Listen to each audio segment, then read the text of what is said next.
Hi, welcome back to my channel. I'm House TV.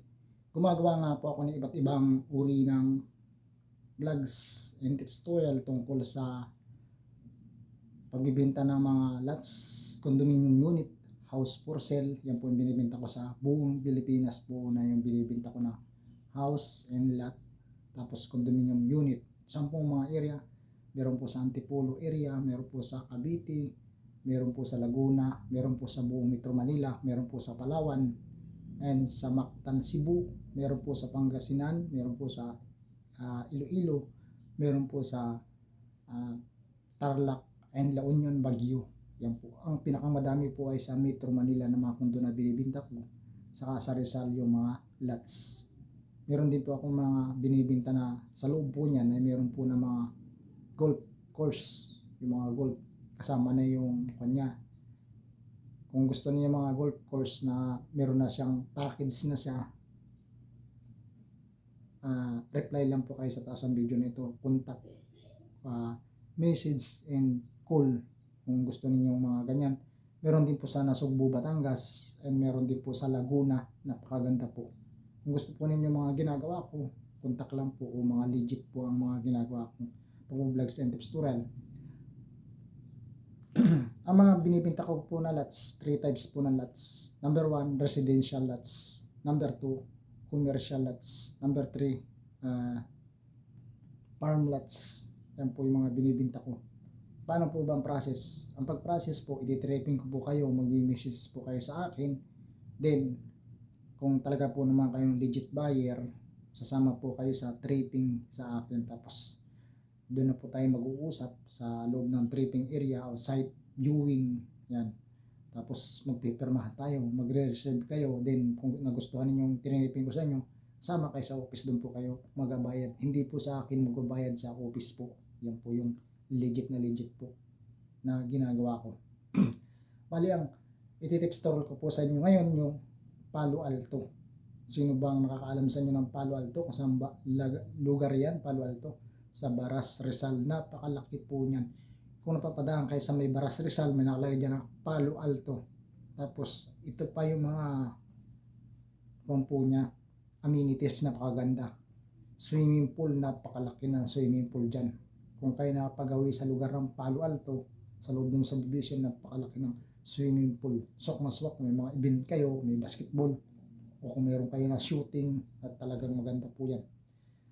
Kapag natapos na po yung Palo Alto lahat na concrete na yan, meron dyan na meron na nga siyang nakatayo na clubhouse, tapos swimming pool, napakalaki. Meron dyan na basketball court, mayroon dyan na tennis court, volleyball court, at magkakaroon din po dyan ng darts, tapos billiards dyan sa loob ng Palo Alto. Napakalaki po ng Palo Alto. Alam nyo kung ilang hectares ang Palo Alto? 70 hectares yan pong Palo Alto, di ba napakalaki? Pagkano po ang reservation fee niyan? 2 types po ang reservation fee niyan. Please listen sa bibili po na lahat sa akin, o pwede naman po itong hulugan, pwedeng cash only.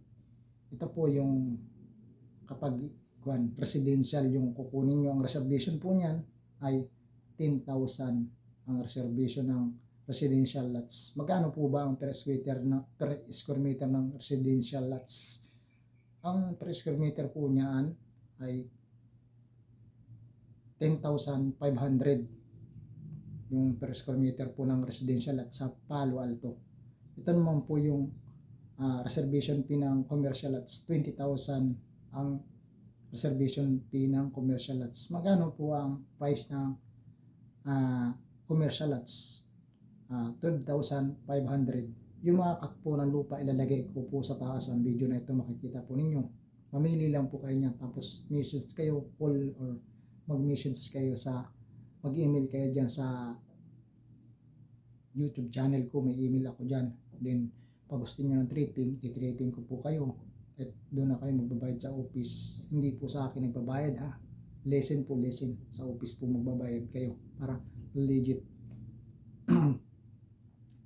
Yan nga po, napakarami ng amenities niyan. Meron siyang clubhouse, swimming pool na napakalaki talaga sa Palo Alto talaga.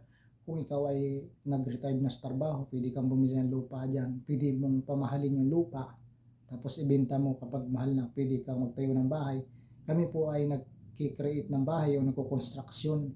Yung price po ng sa commercial po ng construction sa amin, sa company namin, 700,000. Yung residential ay 500,000 yung pag-construct ang bayad. May mga processing fee yan kung gusto niyo